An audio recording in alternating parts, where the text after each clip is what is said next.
नमस्कार मित्रों, मैं हूं अशोक वर्मा।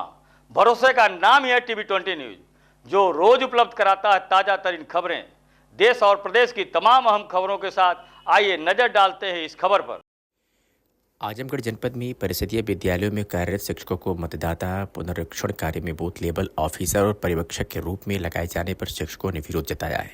शिक्षकों ने इस कार्य को गैर शैक्षणिक बताते हुए इसे शिक्षा का अधिकार अधिनियम 2009, उत्तर प्रदेश निःशुल्क और अनिवार्य बाल शिक्षा का अधिकार नियमावली 2011 तथा सुप्रीम कोर्ट और हाई कोर्ट के आदेशों के खिलाफ बताया है। शिक्षकों का कहना है कि आरटीई अधिनियम की धारा 27 के अनुसार उन्हें केवल जनगणना, आपदा राहत या चुनाव, लोकसभा, विधानसभा या स्थानीय निकाय के अलावा किसी अन्य कार्य में नहीं लगाया जा सकता। बीएलओ ड्यूटी, विशेषकर मतदाता सूची पुनरीक्षण जैसी गतिविधियां शिक्षकों के मूल कर्तव्य शिक्षण कार्य में बाधा डालती है। उन्होंने शासनादेशों यानी 6 नवंबर 1997 और 9 सितंबर 2012 का भी हवाला देते हुए प्रशासन से अनुरोध किया है कि शिक्षकों को इस तरह की ड्यूटी से तत्काल मुक्त किया जाए।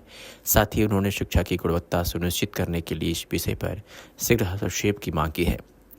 शिक्षकों ने यह भी स्पष्ट किया है कि यह कदम न केवल न्यायालय के आदेशों का सम्मान होगा बल्कि विद्यार्थियों के शैक्षणिक हितों की रक्षा भी करेगा।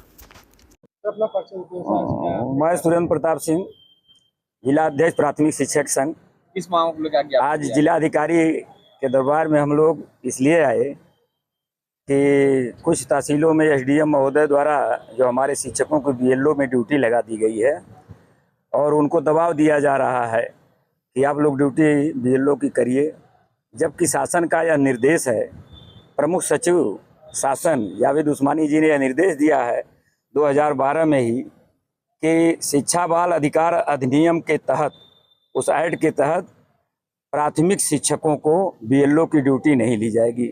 केवल प्राथमिक शिक्षक जो है आम चुनाव, चाहे वो संसद चुनाव हो, चाहे विधानसभा चुनाव हो, पंचायत चुनाव हो या 10 वर्षीय लिखा है कि जनगणना, ये 4 काम जो है इनसे लिया जाए। इससे इतर अगर काम लिया जाएगा तो शिक्षा व्यवस्था बाधित होती है और ये महीने भर की ड्यूटी जो है बीएलओ की है, इससे शिक्षण कार्य भी बाधित होगा और शिक्षक परेशान होंगे।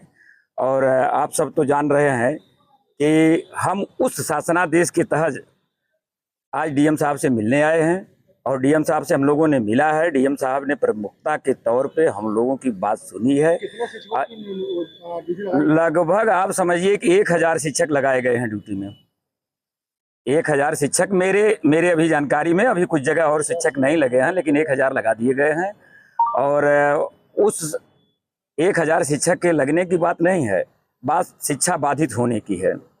और उस शिक्षा के बाधित होने पे और शासन के जिस निर्देश पर डीएम साहब जो है कार्य कर रहे हैं, हमने उसको अवगत कराया कि महोदय शासन के प्रमुख सचिव ने लेटर लिखा। उन्होंने कहा हम समझ गए, ठीक है, हम और इतर काम लेंगे इधर उधर से।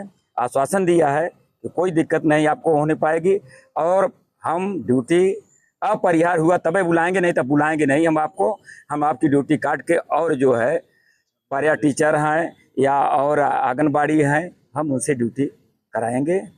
मैंने बल्कि धन्यवाद तक दिया अगर सर ये अच्छी बात है, कम से कम शिक्षा के प्रति जो है जागरूकता आएगी।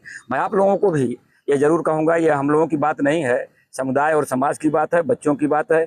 महीने भर की ड्यूटी हम लोगों के लिए करना सुलभ नहीं हो पा रहा है, इसलिए हमने आज उसका विरोध और डीएम साहब से प्रत्यावेदन देके अपनी बात रखा।